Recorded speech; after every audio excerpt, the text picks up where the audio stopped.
संदीप जी, पहले तो मैं शुरुआत वहाँ से करूँगा, जो मेरा उनके साथ निजी अनुभव है। मैं उन चुनिंदा लोगों में से हूँ, जब वो जेल में थी तो मुझे उनसे मिलने का अवसर मिला। मैं बहुत उम्र में कम था।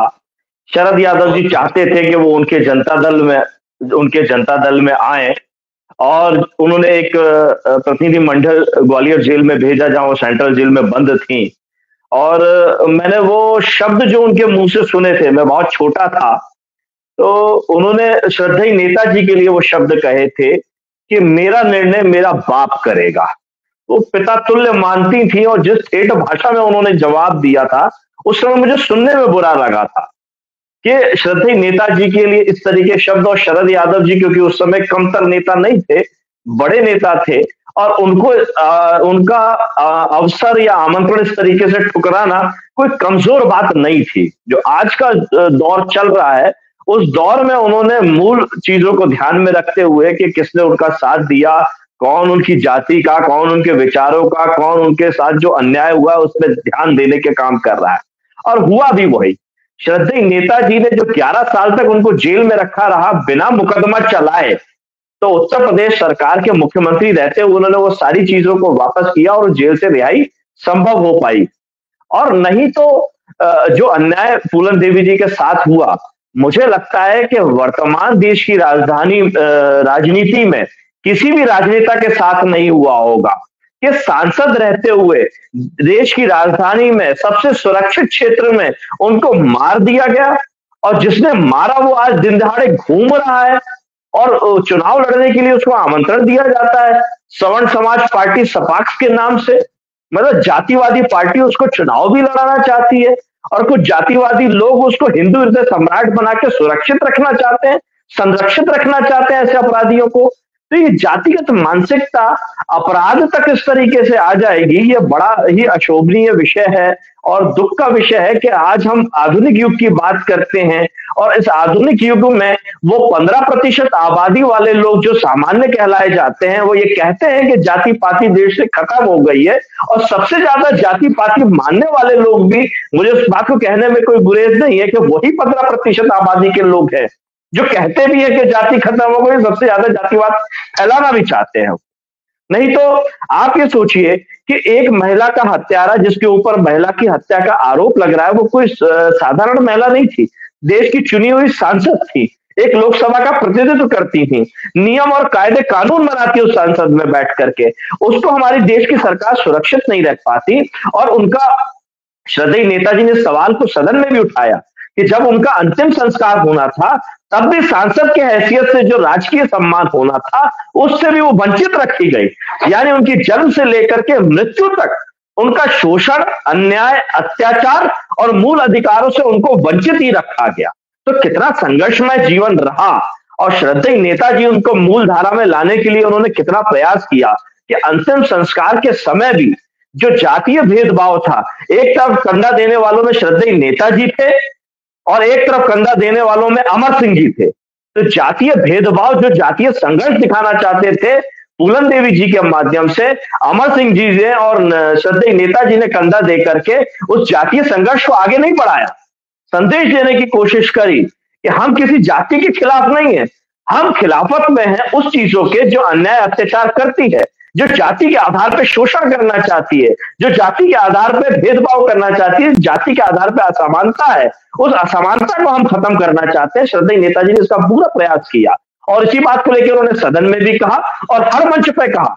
जब फूलन देवी जी जेल में थी तो निषाद समाज का, मल्हार समाज का उन्होंने लखनऊ में एक बड़ा सम्मेलन किया और उन्होंने उन जाति के लोगों से पूछा कि आखिर आप क्या चाहते हो, और वहीं से आवाज जब आई, मूल लोगों की आवाज आई, तो उन्होंने उसको स्वीकार करते हुए, जन भावनाओं का सम्मान करते हुए एक महिलाओं को मुख्य धारा में लाने का, एक दलित महिला को मुख्य धारा में लाने का, एक पीड़ित महिला को मुख्य धारा में लाने का जो हर संभव प्रयास हो सकता था, उन्होंने प्रयास किया।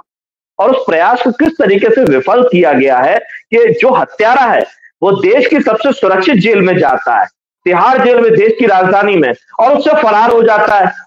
उसके बाद हमारा देश भी छोड़ के चला जाता है।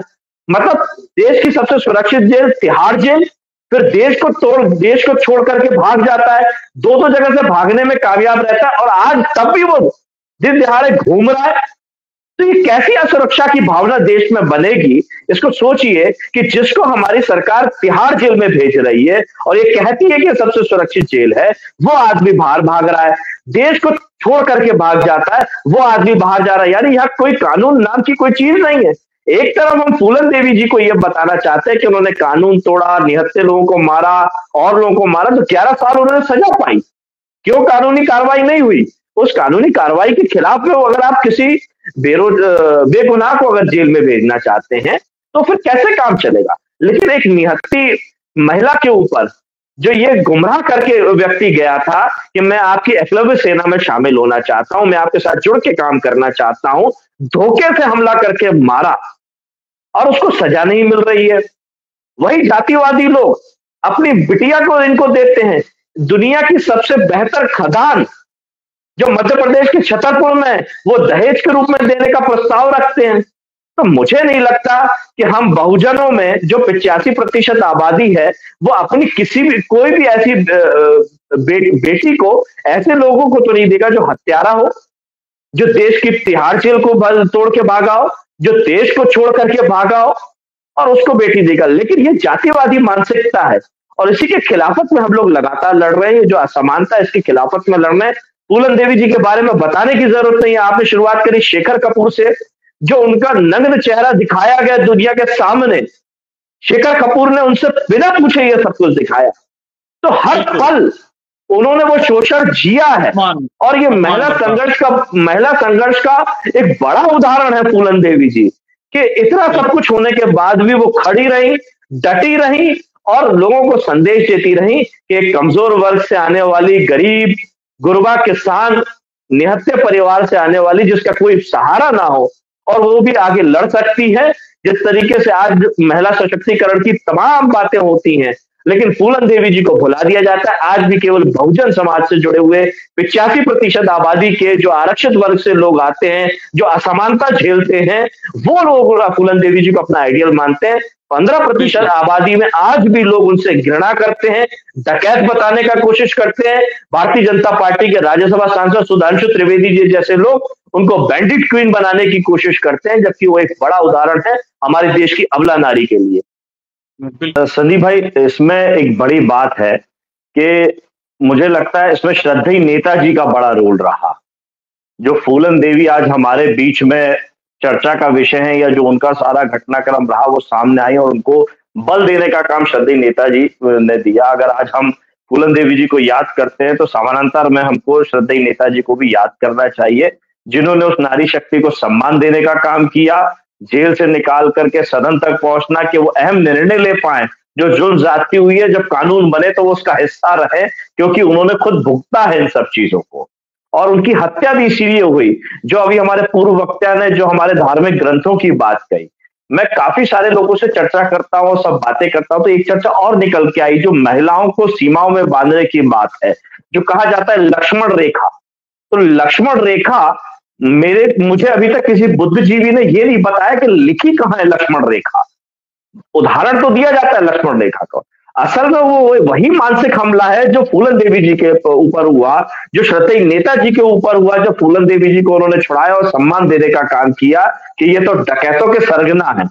उसी तरीके से ये लक्ष्मण रेखा वाला उदाहरण, उसी तरीके से ये लक्ष्मण रेखा वाला है कि महिलाएं केवल 4 दीवारी के अंदर रहेंगी और सीता जी को 4 दीवारी के अंदर रहने के लिए लक्ष्मण रेखा खींची गई थी। और महिलाओं को हमेशा द्वयम दुर्जय समझा जाता है। जो भी महिला बाहर निकलती है, सबसे पहले उसके चरित्र पर हमला होता है, उसका चरित्र हनन होता है और उसमें मानसिक हमला होता है। अगर कोई महिला किसी पुरुष से अपने हक अधिकार की बात करेगी तो उसको तेज होने का लेबल दे दिया कि ये महिला बहुत तेज है। तो आज जो मर्द व्यवस्था है, जो मर्दानी व्यवस्था है, उसका एक बड़ा उदाहरण है फूलन देवी जी, जो 11 साल से लेकर 38 साल तक उन्होंने झेला। और जरूरत यही है कि ये जो लक्ष्मण रेखा हमको पढ़ाई जा रही है, जो कहीं नहीं लिखी है। जी यस जी का कनेक्शन कट गया है। देवेंद्र जी जल्दी से ईमानदारी के साथ पढ़ने की और उस पढ़ाई की चर्चा करने की जरूरत है। जी जी जी